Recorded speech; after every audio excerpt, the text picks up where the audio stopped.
అక్కినేని నాగేశ్వరరావు గారి జాతీయ పురస్కారానికి ఈసారి చిరంజీవి గారిని ఎంపిక చేయడం జరిగింది. దీనికి సంబంధించి నాగార్జున గారు ప్రకటించడం జరిగింది.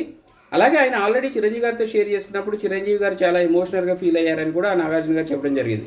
ఇది డెఫినెట్గా మంచి పరిణామం. ఎందుకంటే తెలుగు సినీ పరిశ్రమలో ఏఎన్ఆర్ గారి పేరు మీద ఉన్న అవార్డు అందుకోవడానికి అన్ని అర్హతలు ఉన్న వ్యక్తి చిరంజీవి గారు.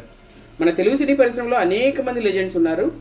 సో ఎన్టీఆర్ గారు కావచ్చు, ఏఎన్ఆర్ గారు కావచ్చు, ఎస్వి రంగారావు గారు కావచ్చు, కొంతమంది పేర్లు ఇక్కడ ప్రస్తావించకపోయినా సరే లెజెండ్స్ ఎప్పటికీ లెజెండ్సే.